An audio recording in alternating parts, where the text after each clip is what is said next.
Hello students, myself Lavkush Kushwaha from Gopal विद्यालय inter college English medium गाँव प्रयागराज। आज हम class 5th subject science lesson 3rd topic है रिप्रोडक्शन इन प्लांट्स, पौधों में प्रजनन। तो पौधों में प्रजनन कैसे होता है बच्चों, चलिए इसके बारे में जानते हैं। Reproduction is a process in which an organism produces young on like on. प्रजनन एक ऐसी प्रक्रिया है जिसमें एक जीव अपने जैसे युवा पैदा करता है। मतलब कि प्रजनन एक ऐसी प्रक्रिया है जो कि सभी जितने भी जीवधारी होते हैं वो अपने जैसे ही बच्चे को एक छोटे आकार में जन्म देते हैं। तो इस प्रकार की प्रक्रिया को ही हम प्रजनन कहते हैं। क्या कहते हैं? प्रजनन कहते हैं। Reproduction is a continuous process in nature. प्रजनन प्रकृति में एक सतत प्रक्रिया है। All living things reproduce in their own ways. सभी जीवित चीजें अपने तरीके से प्रजनन करती हैं। रिप्रोडक्शन इन प्लांट्स, पौधों में प्रजनन। Plants reproduction mainly in 2 ways. पौधे मुख्य रूप से 2 तरह से प्रजनन करते हैं। फर्स्ट है रिप्रोडक्शन फ्रॉम सीड, बीजों से प्रजनन। और second reproduction from body parts, शरीर के अंगों से प्रजनन। तो शरीर के अंगों से प्रजनन कहने का मतलब यह है कि पौधे जो है अपने तनों के जरिए कैसे प्रजनन करते हैं। ये 2 तरीके होते हैं प्रजनन करने के। रिप्रोडक्शन फ्रॉम सीड्स, बीजों में प्रजनन। Most plants reproduce by seeds.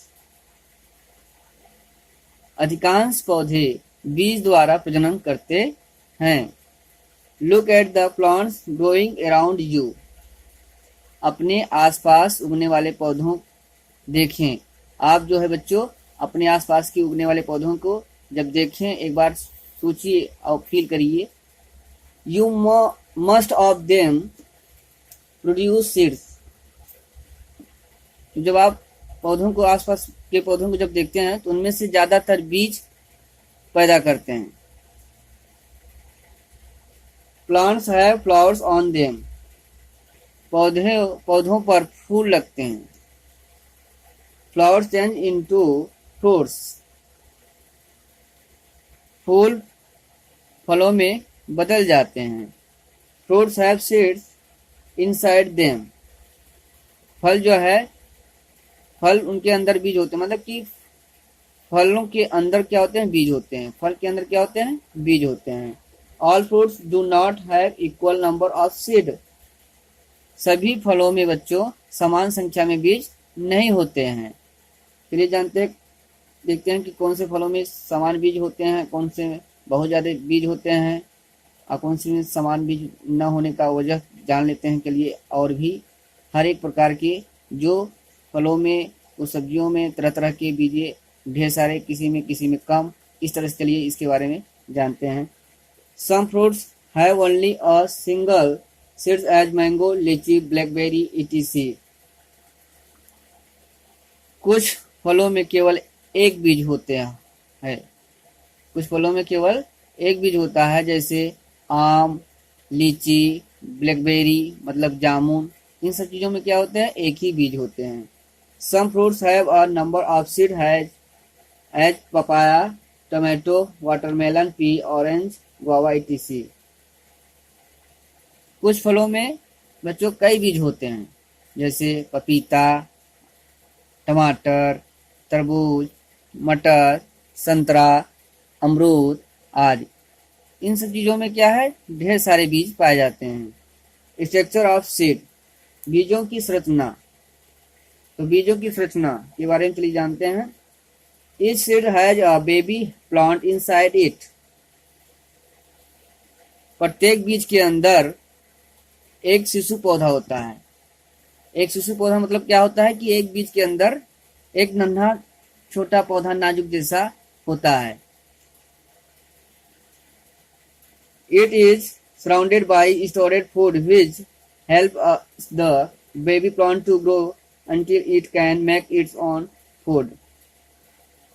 यह संग्रहित भोजन से घिरा हुआ है जो बच्चे के पौधों को तब तक बढ़ने में मदद करता है जब तक कि वह अपना भोजन न बना सके।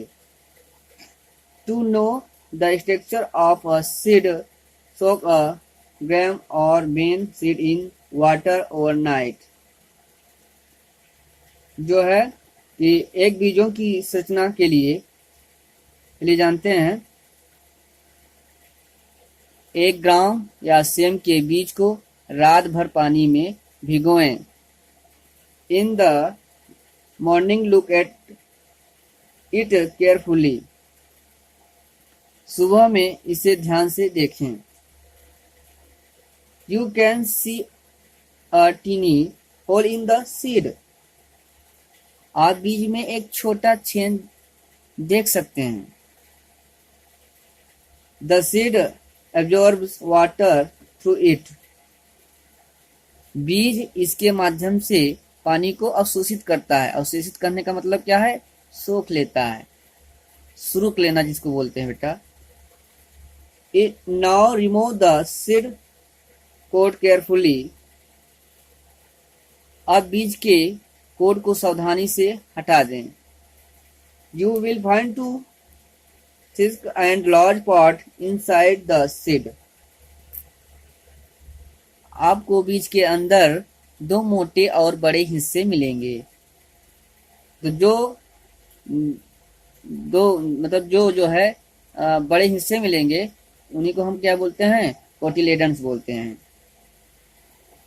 दे are the cotyledons which store food for the growth of the baby plant। जो बच्चे के पौधे की वृद्धि के लिए भोजन का भंडारण करते हैं। Between the cotyledons there is a structure called embryo। Cotyledon के बीच एक संरचना होती है जिसे भ्रूण कहा जाता है। Embryo grow into a new plant. भ्रूण एक नए पौधे में बढ़ता है। The upper part of the embryo is known as plumule which grow to form the shoot of the new plant। भ्रूण के ऊपरी हिस्से को प्लूमोल के रूप में जाना जाता है, जो नए पौधे की शूटिंग के लिए बढ़ता है। The lower part of the embryo is called radicle that grow to form the root. भ्रूण के निचले हिस्से को मूल कहा जाता है, जो जड़ों को बनाने के लिए बढ़ता है। जर्मिनेशन ऑफ सीड्स, बीजों का अंकुरण। तो चलिए बच्चों जानते हैं बीजों में अंकुरण कैसे होता है। A seed has a young plant inside it. एक बीज के पास एक युवा पौधा होता है, मतलब एक नन्हा पौधा होता है। एक बीज के पास क्या होता है? एक नन्हा पौधा, नाजुक जैसा पौधा होता है। When a seed gets suitable conditions, a seedling comes out of it। जब एक बीज को उपयुक्त परिस्थितियां मिलती हैं तो उसमें से एक अंकुर निकलता है। It is called germination. इसे एक अंकुरण कहा जाता है। Three things are necessary for the germination of seeds। बीज के अंकुरण के लिए तीन चीजें आवश्यक हैं। तो बीज का अंकुरण के लिए तीन चीजें आवश्यक हैं। चलिए वो जानते हैं कौन कौन से हैं। They are air, water and proper temperature. वे हैं बच्चों हवा, जो कि बीज से अंकुरण करने के वक्त इन सब चीजों की आवश्यकता होती है। कौन कौन सी चीजें? हवा, पानी और उचित तापमान है। If any of the three is absent, seed do not germinate. यदि तीनों में से कोई भी अनुपस्थित है तो बीज अंकुरण नहीं करते। जब बच्चे जानते हैं आप लोग कि जब बीज से अंकुरण जब होता है तो जब ये हवा, पानी और उचित तापमान न मिलने पर, इनकी मौजूदगी न होने पर, तो बीज से अंकुरण फिर नहीं होगा। हाउ अ सीड जर्मिनेट्स एक बीज से जो है अंकुरण कैसे होता है, चलिए इसके बारे में जानते हैं। When a seed is sown in the soil, it absorbs water through its hole. जब एक बीज मिट्टी में बोया जाता है तो वह अपने छेद के माध्यम से पानी को अवशोषित करता है। The water softens the seed coat so that the embryo can grow out. पानी बीज कोट को नरम करता है ताकि भ्रूण बाहर निकल सकें। The water and the stored food in the cotyledons makes to make liquid food for the embryo. गद्दियों में पानी और संग्रहित भोजन भ्रूण के लिए तरल भोजन बनाने के लिए मिलाते हैं। The warmth makes the cell of the embryo active so they start growing. गर्मी भ्रूण की कोशिकाओं को सक्रिय बनाती है, इसलिए वे बढ़ने लगते हैं। The root starts growing first from the radicle. मूल पहले रेडिकल से बढ़ने लगता है। It grows downwards. यह नीचे की तरफ बढ़ता है। Then the shoot starts growing from the plumule. फिर शूटिंग बेड से बढ़ने लगती है।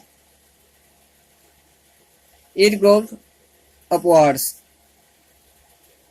यह ऊपर की तरफ बढ़ता है। When a seed becomes a seedling, it bears leaves. जब एक बीज अंकुर बन जाता है तो यह गृहपत्तों को सहन करता है। कहने का मतलब जब बीज से अंकुरण निकलता है तो फिर उसके बाद पत्ती भी फोड़ना शुरू हो जाते हैं, मतलब पत्ती भी निकलना शुरू हो जाते हैं, एक नाजुक जैसे एकदम कोमल जैसे। Then it starts making its own food. फिर वह अपना भोजन खुद बनाना शुरू कर देता है। Soon it grows into an adult plant.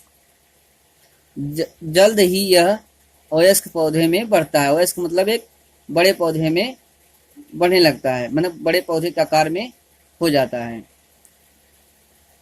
A plant produces many seeds but all of them do not germinate. एक पौधा कई बीज पैदा करता है लेकिन उनमें से सभी अंकुरित नहीं होते। उनमें से कुछ जानवरों द्वारा खाए जाते हैं। Some of them are eaten by animals. मतलब क्या होता है, उनमें से जो है उनमें से कुछ जानवर द्वारा खाए जाते हैं। Many of them are destroyed by air and water. उनमें से कई हवा और पानी से नष्ट हो जाते हैं। Some of them are undeveloped so they cannot produce new plant. उनमें से कुछ अविकसित हैं, इसलिए वे नए पौधे का उत्पादन नहीं कर सकते हैं। Many of the seeds do not get favorable condition to grow. कई बीज उगने के लिए अनुकूल स्थिति नहीं रखते हैं। कई बीज जो है उगने के लिए अनुकूल स्थिति नहीं रखते हैं। Only the good seeds that get favorable condition germinate and develop into new plant. केवल अच्छे बीज जो अनुकूल परिस्थितियां प्राप्त करते हैं वे नए पौधों में अंकुरित और विकसित होते हैं। इस तरह से बच्चों इस टॉपिक तक ही, और अगले टॉपिक पर फिर हम आप लोगों से बात करेंगे। तब तक के लिए बेस्ट लक।